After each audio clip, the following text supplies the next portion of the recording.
Gostaríamos de continuar nesse momento de adoração, de oração, de glorificação, num momento tão especial. Você trouxe a sua Bíblia? Você poderia abrir lá em Filipenses, no capítulo 2. Eu queria abrir esse momento, nós teremos alguns testemunhos.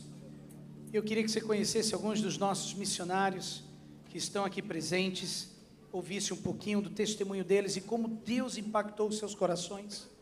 Mas antes eu gostaria de ler um texto com vocês lá em Filipenses, no capítulo 2, a partir do versículo 5. E se você puder compartilhar com alguém que está próximo a você, para que a pessoa também possa acompanhar a leitura da palavra.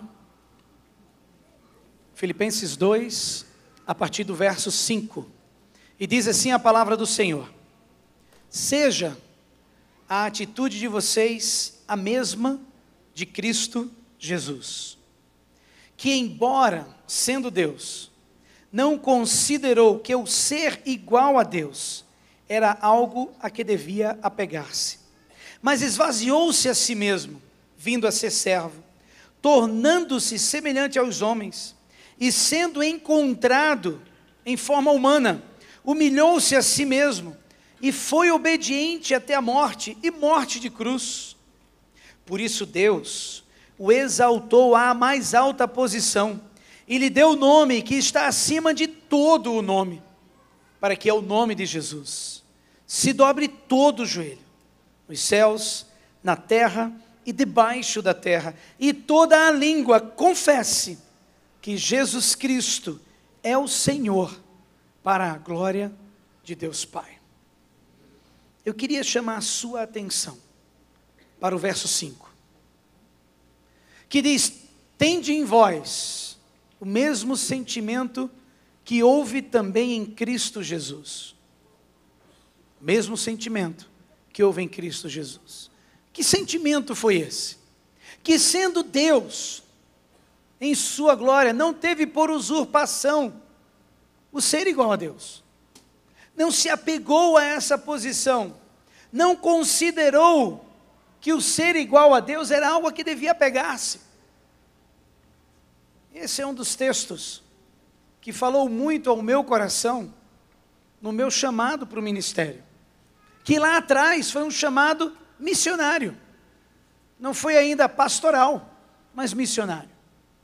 O que me chama a atenção neste texto, e o que vocês verão na vida dessas duas famílias, uma quase completa aqui, e a outra representada aqui, mas vocês ouvirão justamente isso, que houve uma entrega completa de suas vidas para a proposta de Cristo para cada um deles.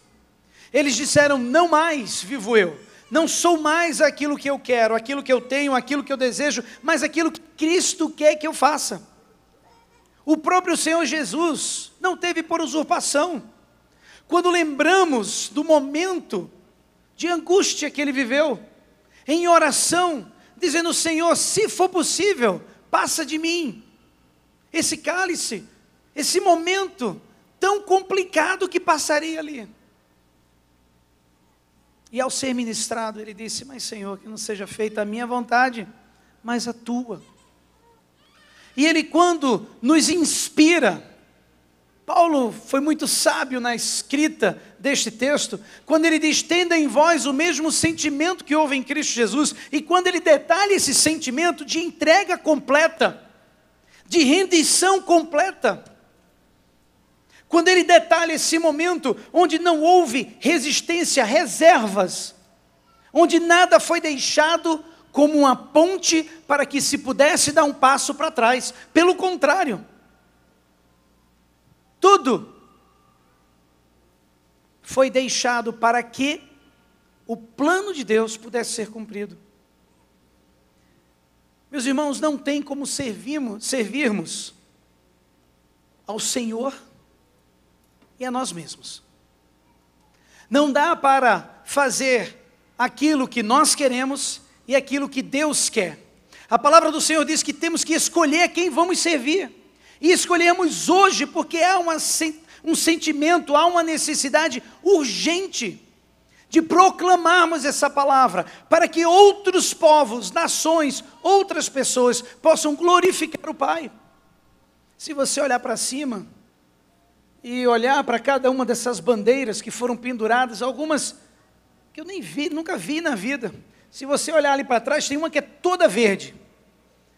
E eu até parei e perguntei, gente, pegaram algum pano de algum lugar e penduraram ali sem querer, ou é uma bandeira? Porque não tinha nenhum escrito, não tinha nada, e eu não sabia o que era. E eu fui caçar, como dizem, né, os nossos ciganos, eu fui caçar. A resposta é a bandeira da Líbia. E quantos precisam do Senhor ali? E se você olhar para cada uma dessas bandeiras, quantos estão aqui hoje representados por essas bandeiras, precisando do Senhor? Mas para que haja essa mudança, essa transformação na vida deles, precisa que, em primeiro lugar, haja uma transformação, uma mudança na nossa vida, na sua vida, na minha vida. Tendo em vós o mesmo sentimento que houve também em Cristo Jesus. Eu gostaria de que você pudesse ouvir mais daquilo que Deus tem feito na vida de homens e mulheres, como você e eu. Nada diferente, nenhum superpoder, nenhum super treinamento, mas um coração rendido, dizendo, eu quero ter o mesmo sentimento que o Senhor Jesus teve. E eu gostaria de convidar Marcelo, Cláudia e o Timóteo aqui na frente, né? Eles trabalham com o projeto Amanagé, na tribo Rúpidas, lá em São Gabriel, fazendo parte da equipe do pastor Ronaldo Lidório, e tem feito um trabalho tremendo de tradução da palavra, né, de ensino da palavra. Eu vou deixar que ele compartilhe um pouquinho com vocês daquilo que está acontecendo. Meus irmãos, boa noite, graça e paz. Uma alegria estar aqui com vocês nessa noite. Eu quero partilhar com vocês, eu e a Claudinha, sobre a respeito do nosso chamado missionário. Eu sou o terceiro filho de uma família de pastor. Ao nascer, com 15 dias de nascido, fui internado, passei 30 dias hospitalizado. Naquela época, há mais de 40 anos atrás, pouco se sabia sobre alergia a leite materno. E a minha vida foi toda ouvindo a respeito da fragilidade com a qual eu tinha que me relacionar diariamente. Uma criança frágil, que não podia fazer isso, não podia fazer aquilo. E eu lembro, aos 17 anos, eu tive o privilégio de ir pela terceira ou quarta vez no acampamento Palavra da Vida, do Nordeste. E naquela ocasião, eu já conhecia todas as oficinas, e me levaram para uma oficina sobre missões entre indígenas. E eu lembro que naquele dia eu estava bastante frustrado porque eu queria ouvir outro assunto. E tivemos durante 4 dias naquela semana palestras e exposições sobre a realidade indígena brasileira. E eu confesso, irmãos, para você que eu me lembrei daquela passagem do Senhor Jesus em Mateus 9, 35 a 38, quando ele olha para aquela multidão e diz que elas são como ovelhas que não têm pastor, aflitas e exaustas. E ele então conclama os seus discípulos a rogarem ao Senhor da seara que mande mais trabalhadores para a sua seara. Eu lembro-me que no terceiro dia, o que mais mexia comigo naquelas palestras era que a contabilidade ou a matemática da igreja estava errada. Irmãos, como filho de pastor, eu me achava uma pessoa que conhecia muito da realidade da igreja, mesmo na minha adolescência e tudo. E aquilo começou a me intrigar. Por que somos tantos dentro da igreja e tão poucos no campo missionário? Por que as pessoas se preocupam tanto com locais tão distantes? Por que também não se preocupar com indígenas no nosso país? E aquilo mexeu comigo, e eu voltei para casa então dizendo, pai, eu decidi, eu quero entregar a minha vida para o Senhor Jesus para eu ser missionário entre indígenas. E ele falou, filho, é o seguinte, você acabou de passar no vestibular. Então você termina a sua faculdade e a gente então conversa sobre isso. Irmãos, eu fiz a faculdade que era em 8 períodos, em 7 períodos. Eu saía de casa às 6 da manhã e voltava às 10 da noite na Universidade Federal para cumprir toda a minha carga horária. E então quando terminou, marquei um horário no gabinete e eu falei com um pastor que não era meu pai na ocasião e disse, estou pronto para ir para o campo missionário. E dali então gastamos mais 7 anos para chegarmos ao campo missionário. Irmãos, eu quero dizer que em 2012, quando nós chegamos numa cidade chamada São Gabriel da Cachoeira, nós tivemos, eu e a Cláudia, o privilégio de conhecermos 2 missionárias que trabalham naquela região do Alto Rio Negro, que envolve Amazonas e também parte da Colômbia. E elas estavam ali trabalhando na consultoria de tradução bíblica do Novo Testamento para a língua tucana. E quando elas nos viram, a Beth e Birdie, e elas perguntaram, vocês estão aqui, são missionários? Pois é, estamos aqui chegando agora. E vocês vão trabalhar com que povo? E nós falamos, nós vamos trabalhar com o povo Rúpida. E elas ficaram paradas olhando para nós e falaram, eu tenho algo para contar para vocês. Na década de 50, quando nós chegamos aqui na região do Alto Rio Negro, nós queríamos trabalhar com o povo Rúpida. E o nosso líder da nossa missão disse, vocês vão trabalhar primeiro com o povo tucano e só depois com o povo Rúpida. E ela falou, e nós oramos por missionários. Poucos anos depois chegou uma missionária americana, e ela então ficou conosco apenas 5 meses e foi embora. E desde lá, nós temos orado pelo Rúpida para que o Senhor levante missionários para trabalhar entre o povo Rúpida.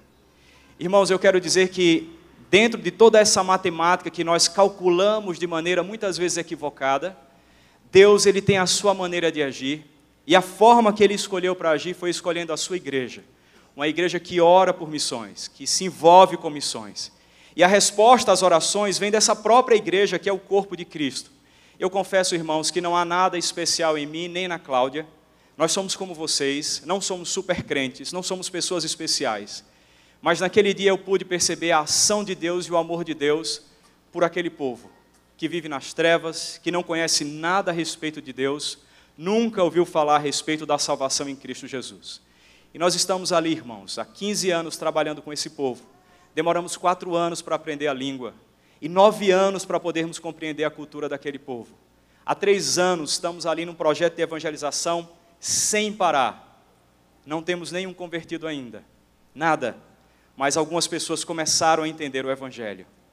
E eu sei que tudo isso, irmãos, é resposta de oração da Igreja de Cristo por esse povo. Até hoje nos Estados Unidos, há mais de 50 anos, tem um grupo de irmãos que ora pelo povo Rúpida aqui no Brasil. E aquela passagem de Mateus 9, 35 a 38, quando o Senhor Jesus, depois de falar sobre a oração, Ele envia os seus próprios discípulos, aquele a quem Ele conclamou para que orasse ao Pai, para que fosse ao campo missionário. Deus abençoe, ore por missões, entregue sua vida para a obra missionária. O melhor local é estar no centro da vontade de Deus.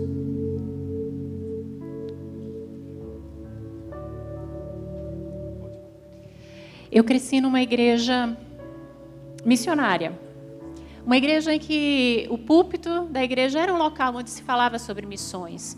E desde muito nova, sentada com vocês, participando dessa celebração, eu me sentia incomodada sempre que se pregava sobre missões ou um missionário compartilhava sobre a realidade dos povos não alcançados. E eu ouvia sobre o ID de Jesus e eu dizia, Deus, essa palavra é para mim. É para cada um de nós. E como é que eu vou permanecer aqui sentada, indiferente a isso? E eu tinha esse sentimento que me incomodava e que me acompanhou por muitos anos no início da minha juventude. E eu me questionava, será que isso é só romantismos? Será que isso não é um espírito aventureiro? Coisa de jovem que quer conhecer o mundo, que quer conhecer novas culturas, aprender novas línguas. Até que quando eu completei 17 anos, eu precisava tomar uma decisão importante sobre o meu futuro. E Deus realmente falou ao meu coração de que Ele estava me chamando para servi-lo em lugares onde normalmente as pessoas não gostam de ir, não querem ir. E Deus me falava sobre os povos minoritários, sobre esses povos que vivem em lugares isolados. E eu me lembro que o meu primeiro grande desafio foi falar isso para os meus pais. E eu cheguei para o meu pai, cheguei para minha mãe e disse para eles, eu quero ser missionária. Minha mãe, coitada, se desesperou e disse, não é para isso que a gente forma filho. A gente forma filho não para ficar vivendo às custas de outros, mas para poder se manter, crescer, ter sucesso. Meu pai disse, filha, vamos fazer o seguinte, você faz o vestibular, você passa, você termina a faculdade, quando você terminar a gente volta a falar sobre o assunto. Eu entendi que aquela era a vontade de Deus e foi o que eu fiz. Os anos passaram, eu trabalhei numa área que era uma área minha de interesse. Comecei a trabalhar, obtive sucesso naquilo que eu estava fazendo, mas aquele incômodo no meu coração permanecia. Deus não deixou com que aquele sentimento morresse, porque aquilo era mais do que uma visão romântica sobre missões. Realmente era Deus, o Espírito Santo de Deus me chamando.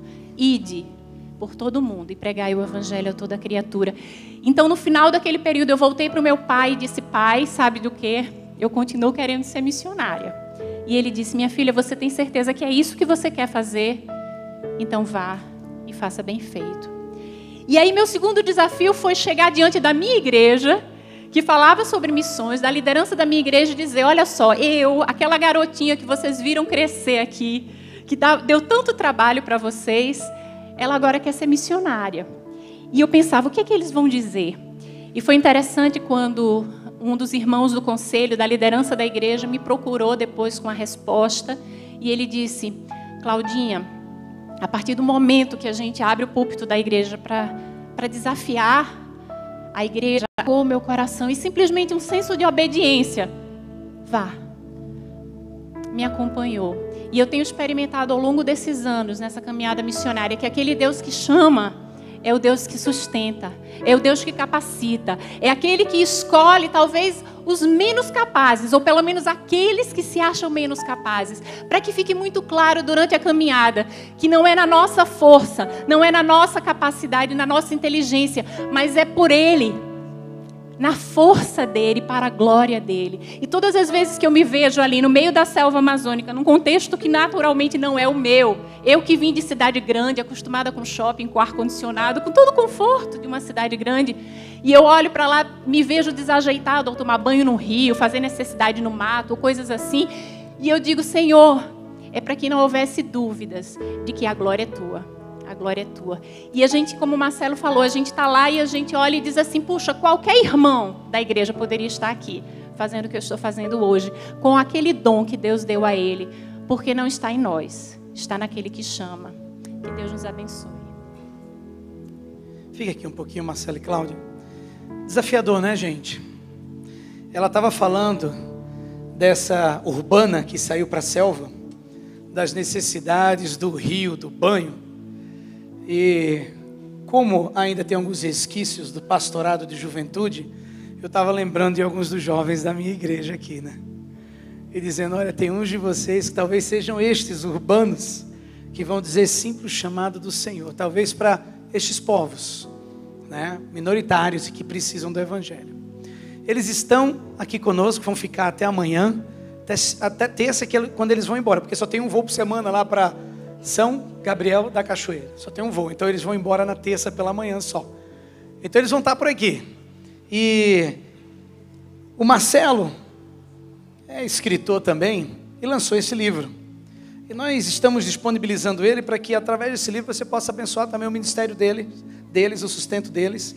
Vai estar à disposição aqui do lado para você adquirir e assim estar abençoando o ministério do Marcelo e da Cláudia. E eles têm muito trabalho pela frente, gente. E vocês viram o Timóteo que eu peguei, né? Cadê ele? Está ali. Cadê o Timóteo? Ali, ó. E o Marcelo, ele explica muito do que Deus fez na vida dele, nas experiências. E o livro é muito legal. Diálogos Indígenas no Alto Rio Negro, né? O inverso. Então isso aqui vai ser bem legal. Mas conta um pouquinho também dessa história.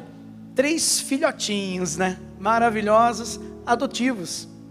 Todos índios, né? Então Deus realmente mexeu com o coração, né, deles. Então até a família hoje está misturada. É junto e misturado nesse negócio, né?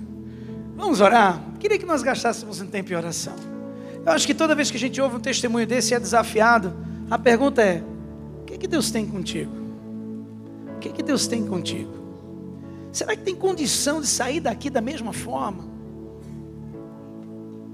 O que tem contigo? Baixa a tua cabeça onde você está aí agora. Deus, eu quero te louvar, Senhor, pela vida da Cláudia e do Marcelo, pela ousadia, pela coragem, como a Cláudia falou, pela obediência ao teu chamado. Ó Deus, por terem aberto mão de tanto conforto, tantas coisas, ó Deus, que a cidade, que talvez a igreja, todo aquele processo, ó Deus, de conforto, poderiam hoje estar vivendo tudo isso, mas abriram mão de tudo isso para serem obedientes, tendo o mesmo sentimento que houve também em Cristo Jesus, e abriram mão, estão te servindo, traduzindo a tua palavra para um povo que não te conheceria, se pessoas não chegassem ali para falar para eles do Senhor, que não te louvariam, se alguém não falasse para eles o que Deus fez por eles. Então, Pai, eu te louvo pela vida deles, e Senhor, nesse momento eu peço que o testemunho deles fale aos nossos corações, que tenhamos, ó Deus, esse quebrantamento tão especial hoje à noite, ao ponto de podermos ouvir, responder e obedecer a tua palavra. Te louvo, Senhor, em nome de Jesus, amém. Obrigado, Marcelo e Cláudia. Você pode ficar de pé, a gente vai louvar o Senhor com um cântico, e já já a gente vai ouvir um outro testemunho.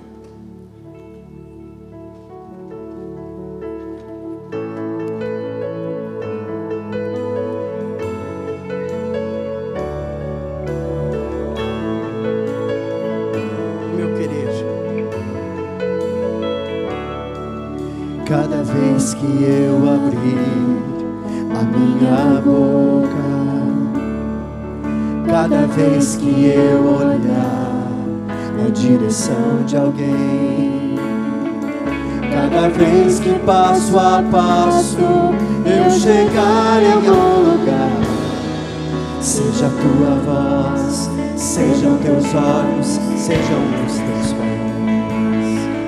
Cada vez que eu tocar no rosto em pranto, cada vez que eu fizer o que já não se faz, cada vez que em silêncio eu doar a outra face, seja em tuas mãos, seja a tua graça e fé.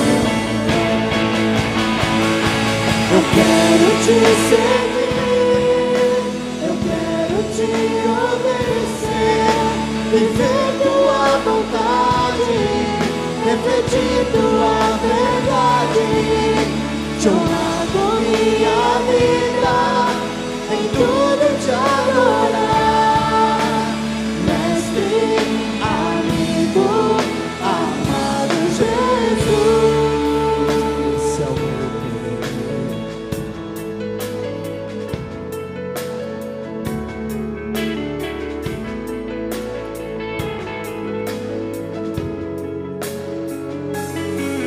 cada vez que eu tocar um ombro amigo, cada vez que eu fizer o que já não se faz, cada vez que em silêncio eu doar a outra face, seja tuas mãos, seja tua graça e teu amor. Diga então, querido. Eu quero te servir, eu quero te obedecer, viver tua vontade, refletir tua verdade, te honrar com minha vida, em tudo te adorar, mestre, amigo, amado Jesus. Eu quero te servir, eu quero te obedecer, viver tua vontade, refletir tua verdade, te honrar com minha vida, em tudo te adorar, mestre, amigo, amado Jesus.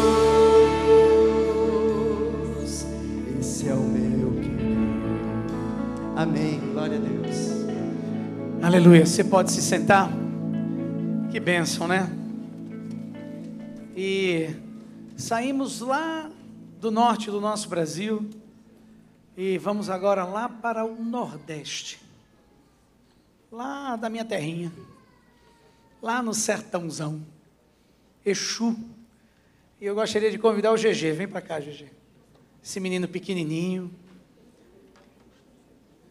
Ele está sozinho representando a família dele, que está lá no campo, e tantos outros que têm servido ali junto com ele. Ele vai compartilhar também um pouquinho, né, daquilo que Deus fez na vida dele, no coração dele, e eu sei que vai mexer contigo.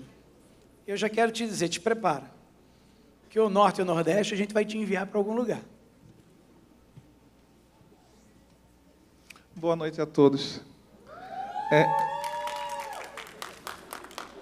Meus amigos, irmãos, deixa eu começar dizendo o seguinte a vocês. Eu não posso ouvir um testemunho de qualquer missionário, de qualquer campo que eu boto para chorar. Então, assim, sempre foi assim na minha vida. Sabe por quê? Porque essa questão do amor a missões não nasceu ontem no meu coração, não, tá? Eu sou natural de Recife e eu era vizinho da igreja. Então, eu comecei a congregar na primeira igreja batista em Dois Rios. Não foi porque meus pais me levavam, não, mas porque eu simplesmente fui. Né? Simplesmente chegava lá na igreja. Então, eu participei de todas as classes de escola bíblica dominical e eu conheci uma organização chamada Embaixadores do Rei, o qual, quando eu entrei, eu conheci um universo de missões, algo que para mim era tão maravilhoso, que eu comecei a admirar os missionários de tal forma que eu não queria saber de Superman, de Homem-Aranha, meus heróis sempre foram os missionários. Eu cresci nesse contexto, quando vinha missionário na minha igreja, eu queria abraçar, eu queria pegar para ver se era de verdade, e eu ouvia tudo aquilo, e no compromisso dos embaixadores do rei, que a gente repete muito, o embaixador do rei se compromete a dar tudo o que puder para o sustento de missões. Então, ainda criança, no meu coração, eu entreguei a minha vida para a obra missionária. Irmãos, só que isso foi um processo, porque como é que eu ia para o campo criança? Né? Então, o que aconteceu? Eu fui crescendo e o meu primeiro campo missionário foi na minha igreja local. Então, eu comecei a me integrar nas atividades da igreja. Com 17 anos, eu não podia ser mais embaixador devido à idade. Fiz o curso de conselheiro, passei 10 anos como conselheiro de embaixadores do rei e promotor de missões. 10 anos como promotor de missões, irmãos, é uma coisa assim que eu não podia separar a obra missionária da minha vida, porque toda a conferência missionária, capacitação para promotores, todo evento em Recife ligado a missões, eu estava lá, chorando em todos, toda vez que fazia apelo, eu vinha para frente de todos os cultos, porque eu sempre senti esse desejo de um dia poder ir para o campo missionário. A minha atual esposa, nós já namoramos há muito tempo, ela tinha 14 ou 17 quando nós começamos a namorar, e ela, quando me conheceu, eu conheci um pouco da história dela, ela começou a compartilhar comigo o chamado dela para missões, e eu disse, eita Deus. Eu lembro que um dos sonhos que ela tinha desde criança é que o Senhor, ela sonhava que via o mapa do Brasil desenhado no chão, e ela começava a andar sobre o mapa do Brasil com a tocha acesa na mão. E esse sonho a gente não entendia muito bem, mas a primeira vez que nós pegamos um avião para ir para o Rio de Janeiro fazer um curso lá na Junta, o Senhor ministrou os nossos corações, não só no dela, mas no meu também, e nós começamos a entender que o Senhor tinha algo para a gente aqui no Brasil. Nós casamos, algumas pessoas dizem cedo, né? Eu acho que já era hora.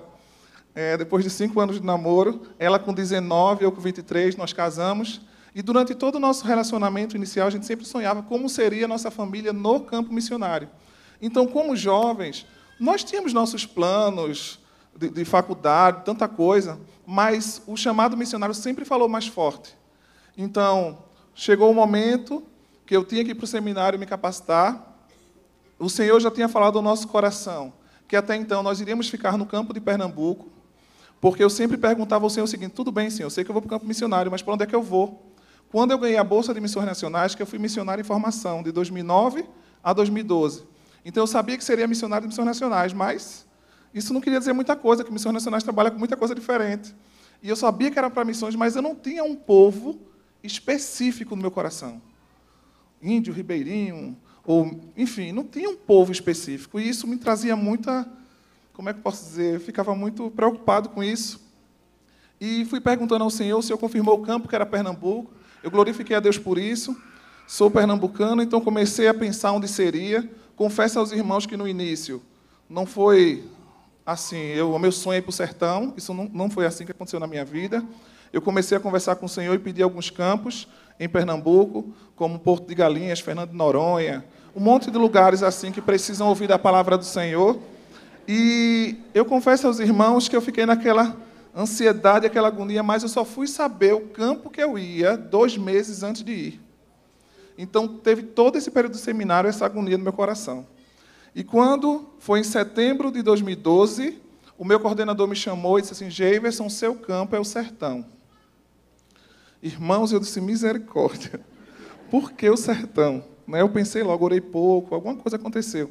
Sabe por quê, irmãos? Porque eu tinha uma impressão do sertão, aquela que a maioria das pessoas tem, que sertão é um lugar de extrema pobreza, falta d'água, os animais mortos. Tipo assim, eu não lembrava de nada de bom vinda do sertão. Essa era a minha referência. Então eu disse: Deus, mas por que o sertão? Mesmo assim, eu fui espiar a terra. Eu tive a oportunidade de visitar o sertão para ver como é. Em setembro de 2012, eu fui com o meu coordenador. No auge, em 2012, estava numa seca que há décadas que não tinha, daquele jeito, daquela forma. Irmãos, foi interessante porque tudo aquilo que estava humanamente falando feio, queimado, sem nada, no meu coração eu via tudo bonito, tudo lindo. E o Senhor foi dando paz no meu coração durante a viagem. Ok?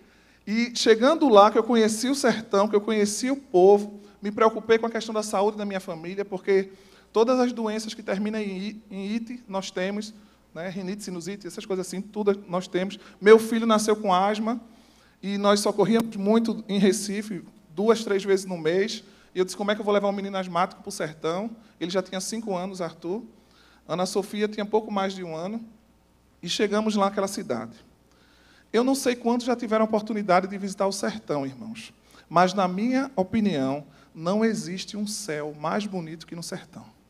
Não existe um luar como o sertão. Um céu tão estrelado. E começamos a ver as coisas belas que o Senhor fez e que não é dado ênfase. Comecei a ver um povo que sofre muito, sim, mas um povo alegre, um povo festivo, um povo que não perde tempo reclamando com o Senhor das coisas que não tem, mas agradece a Deus pelo que tem. Eu lembro que a primeira vez que nós fomos para a congregação, em Viração, no momento de louvor, irmão, não tem bateria, não tem guitarra, nem teclado, não. Mas tem zabumba, triângulo, sanfona. Então é assim que é o momento de louvor lá na igreja. E eu sempre fui muito assim, nem me mexia no louvor, mal batia a palma. E chegando lá eu percebi uma forma de cultuar muito diferente, que na minha cabeça eu tive que desconstruir muita coisa, certo? Que eu pensei como seminarista, que eu já tinha a igrejinha pronta na minha cabeça, que só era chegar lá e realizar desse jeito. E, na verdade, o Senhor foi trabalhando conosco. O Senhor tem cuidado da nossa família de uma forma muito especial, que em dezembro vai fazer 5 anos que nós estamos lá. Irmãos, durante todo esse tempo, meu filho nunca mais teve crise de asma. Nenhuma crise de asma. Então, o Senhor tem cuidado da família. A minha esposa também ama o sertão, que isso é uma coisa também que eu tenho pedido muito ao Senhor, que o chamado não é só para mim, é para a minha família. Então, todos precisam ter essa certeza de Deus desse chamado.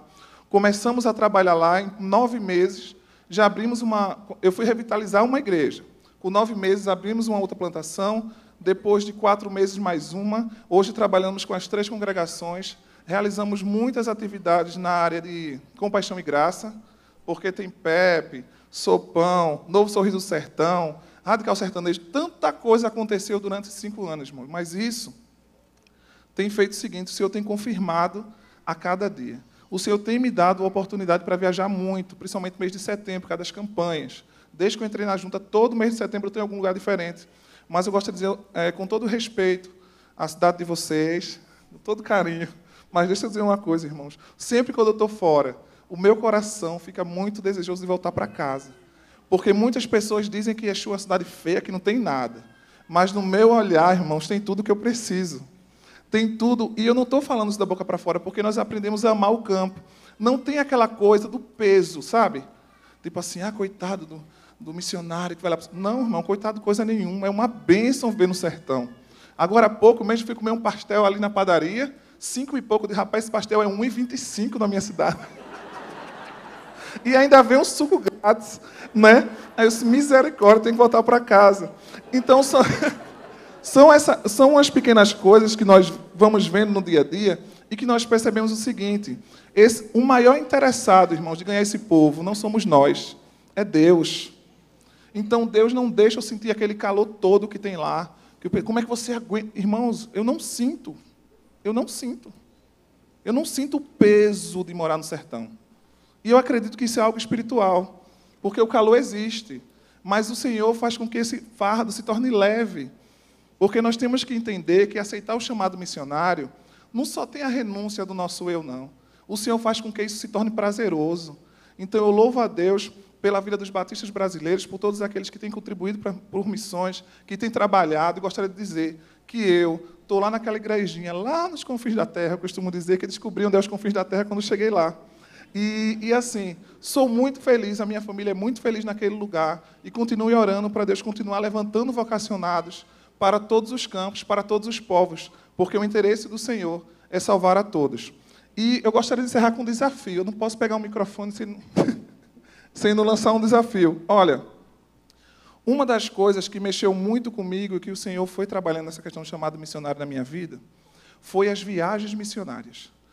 Quando eu era promotor de missões da igreja, nós fazíamos muitas viagens missionárias. E nessas viagens, o Senhor foi mostrando outras realidades para a vida da gente. Eu não conheço ninguém que tenha ido para uma viagem missionária e voltou do mesmo jeito. Ok? Então, irmãos, não basta só vir para uma conferência como essa, ouvir os testemunhos, se emocionar, chorar, vir à frente e amanhã continuar tudo do mesmo jeito. Então, vamos transformar essa emoção, esse falar de Deus aos nossos corações em atitudes. Vamos começar, visita um campo missionário, se tiver condições de ir com uma caravana, amém. Se não tem condições, junta a tua família, vai nas férias, passa 2, 3 dias, sei lá, mas visita. Faz com que essa visita seja uma visita planejada, mas que venha fazer diferença na tua vida. Porque eu tenho uma certeza que Deus ainda tem muitas pessoas para levantar para o campo missionário. E se você já tem ouvido a voz de Deus nesse sentido, fecha o olho e vai, obedece. Que com certeza Deus tem muito a fazer através da tua vida. Que Deus nos abençoe. Obrigado, GG. Fica aqui um pouquinho.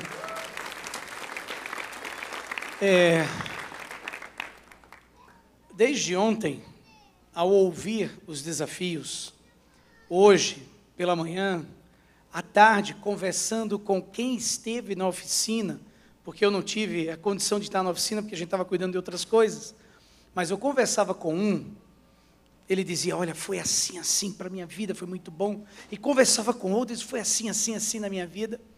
E a impressão que dá é de que você gostaria de estar em todos esses lugares ao mesmo tempo, fazendo alguma coisa pelo reino. Esse sentimento que o GG compartilhou é o sentimento que eu tenho. Que às vezes você diz, não, vamos lá. Mas apesar disso, desse sentimento, como missões, nós queremos sim fazer a diferença. Então, como tínhamos no passado um planejamento para o sertão, a gente vai continuar a sonhar e vamos planejar. E eu, pastor Natal, a ministra Tati, a gente vai pensar em algo junto com o colegiado e a gente vai lançar um desafio para a nossa igreja para que possamos estar conhecendo Exu e fazendo um trabalho lá no sertão, né? Quem sabe apoiando e quem sabe temos aqui alguns radicais que vão estar lá no nosso sertão, assim como radicais que estarão lá nos ribeirinhos. Né? E a gente quer isso, a gente quer fazer diferença.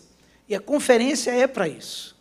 E eu gostaria de orar, gostaria que nós pudéssemos orar, né, por este servo do Senhor, orar para que Deus continue a usá-lo, junto com a sua namorada de quantos anos? De muitos anos, né? E por sua família. E a pergunta que eu queria deixar com você nesse momento agora, que a gente vai orar, e para você estar fazendo a você mesmo é, aonde tu queres me enviar, Senhor? Aonde tu queres me enviar? Pode ser que não seja o sertão, pode ser que não seja a Amazônia, pode ser que seja aquela mudança dentro do meu próprio trabalho, aquela mudança e aquele sentimento de missão dentro da minha própria faculdade, da minha escola. Pode ser que seja aquele sentimento dentro da minha vizinhança, mas também pode ser que Deus esteja te incomodando para ir para algum desses lugares que estão aqui, ó. Pode ser que seja aqui, ó, lá no sertãozão. Pode ser que seja lá no Amazonas. A gente vai orar. Depois eu ainda tenho algumas coisas que eu queria compartilhar contigo. E você vai ser desafiado. E olha que Deus possa mexer contigo hoje à noite. Aí onde você está, abaixa a tua cabeça, fecha os teus olhos. Pai, eu te louvo, Senhor, pela vida do GG, Pai. Eu te louvo, Senhor, pela vida deste homem de Deus, que um dia disse sim para o teu chamado. E mais uma vez, Pai, eu ouvi a palavra obediência. Senhor, e como é bom saber que foram jovens, adolescentes, que nessa fase ouviram o teu chamado e disseram sim. Ó Deus, e que na vida adulta, como jovem já maduro, disse: aqui eu estou indo, Senhor, em obediência ao teu chamado. E Pai, eu oro para que tu possas derramar da tua graça sobre a vida dele, da sua esposa, da sua família, ó Deus, do seu ministério, que a cada dia ele esteja ainda mais apaixonado pelo Senhor, que cada dia, ó Deus, ele reflita esse teu amor, como acabamos de cantar, essa tua verdade, ó Deus, entre tantos que ainda não te conhecem. E Pai, que ele possa continuar com essa vibração maravilhosa, ó Deus, para que o teu nome seja glorificado ali, Pai, naquele lugar tão importante do nosso Brasil. Então, Senhor, assim como falastes ao coração dele, ao coração do Marcelo, da Cláudia, de outros missionários que estão aqui conosco, ó Deus, fala aos nossos. Ó Deus, e muitas vezes tu estás falando, mas Senhor, ajuda-nos a te ouvir. E ó Deus, te ouvindo, ajuda-nos a te obedecer. Continua, Pai, a nos incomodar. Te louvo pela vida desse seu servo, Senhor, continua a abençoá-lo. É a minha oração em nome de Jesus. Amém. Obrigado, mano. Deus te abençoe ricamente. Queridos, eu ainda queria fazer alguns comentários sobre aquele texto que nós lemos. Texto tão importante da palavra do Senhor. E eu creio que ele tem muito a ver com todos aqueles que vieram aqui dar testemunho. Tanto o GG agora, o Marcelo, a Cláudia, aqueles que estavam nas oficinas, trazendo a palavra. Você ainda está aí com a sua Bíblia aberta? Lá em Filipenses, no capítulo 2. Lembra que ele começa: seja a atitude de vocês a mesma que também foi a de Cristo Jesus? E ele diz que o nosso Senhor, embora sendo Deus, não considerou que o ser igual a Deus era algo a que devia apegar-se, mas esvaziou-se a si mesmo. Do que você precisa se esvaziar hoje?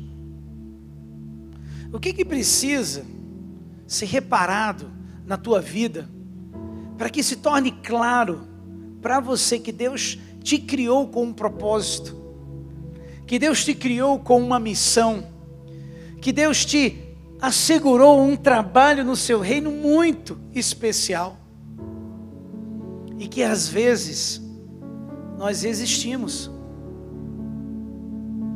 Estávamos conversando na mesa do almoço e o Igor, missionário nosso ali entre os ciganos, a gente estava conversando sobre alguns temas teológicos e alguns líderes, batistas e outros que estão apresentando algumas teologias que são a graça do Senhor.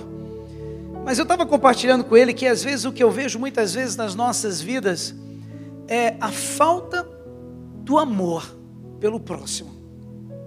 E às vezes essa falta de amor faz com que nós não sejamos impelidos a abrir mão da nossa zona de conforto. E com isto em mente, nós mantemos os nossos planos, os nossos sonhos, esquecendo de tudo aquilo que Deus fez por nós, espera de nós, sonha para cada um de nós.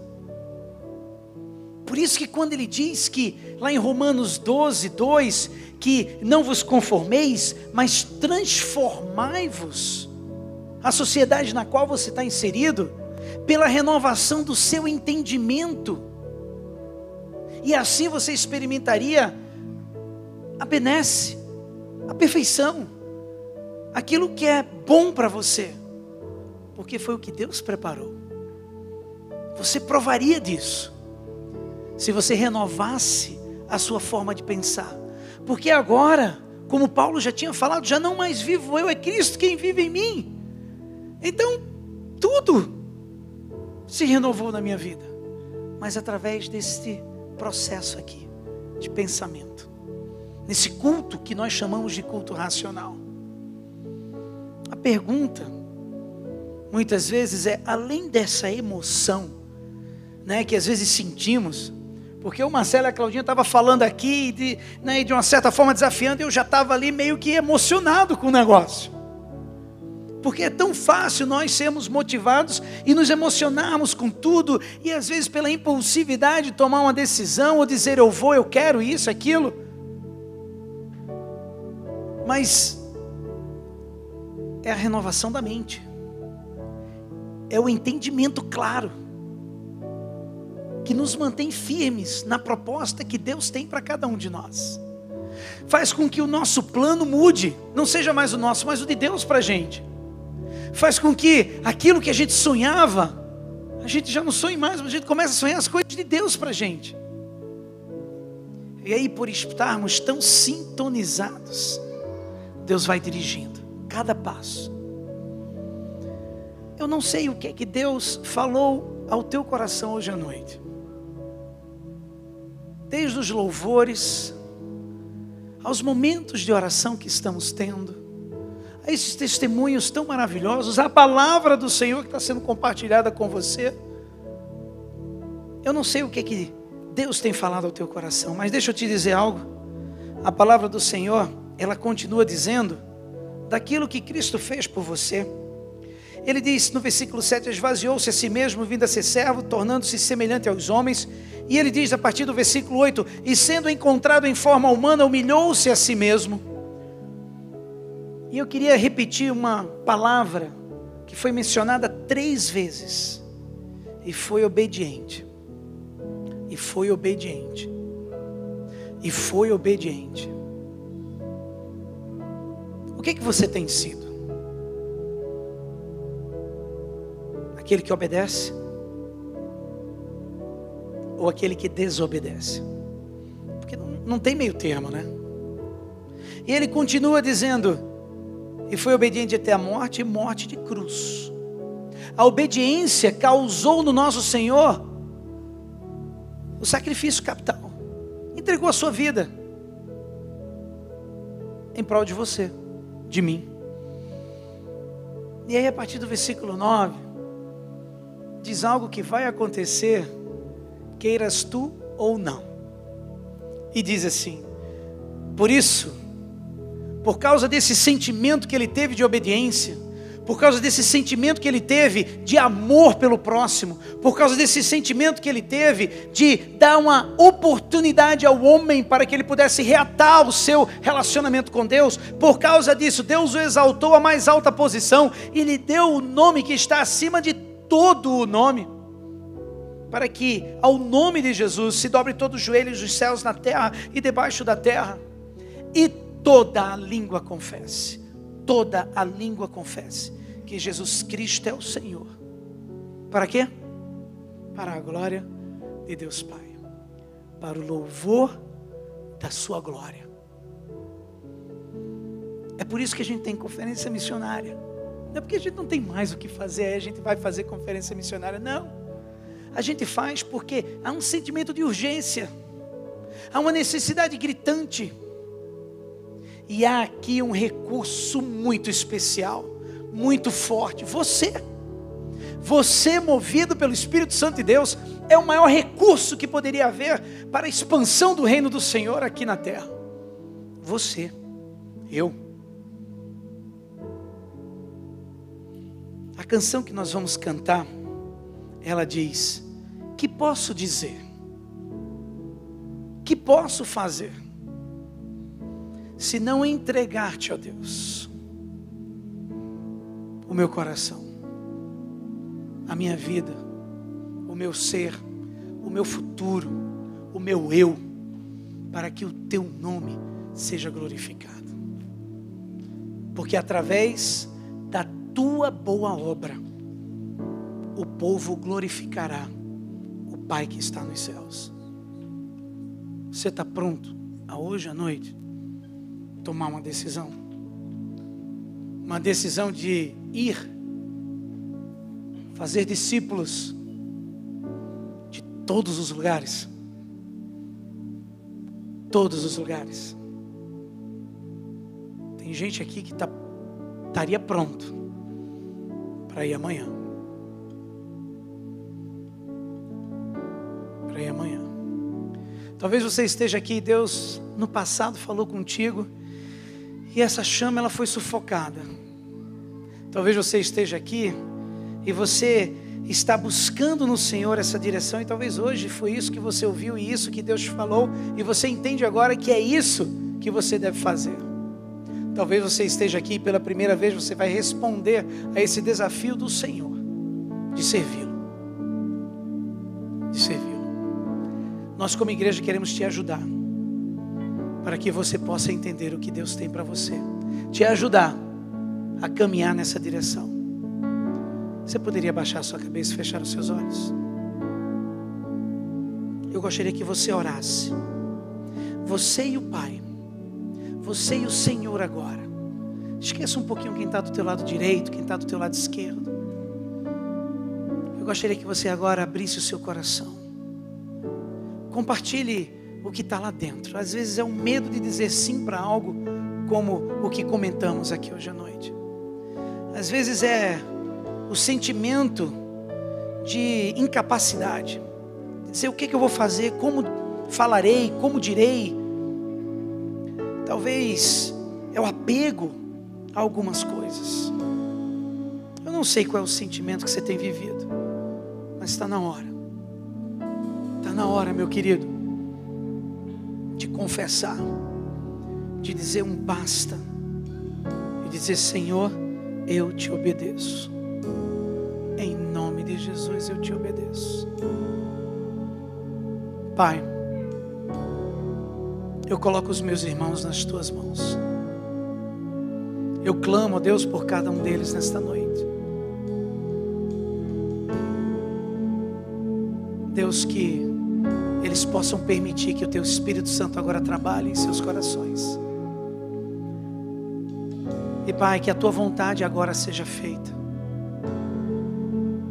Que o entendimento da necessidade e da urgência possa ser refletido numa resposta clara, em obediência ao teu chamado. Fala aos nossos corações agora, Jesus. E ajuda-nos a ouvir com clareza.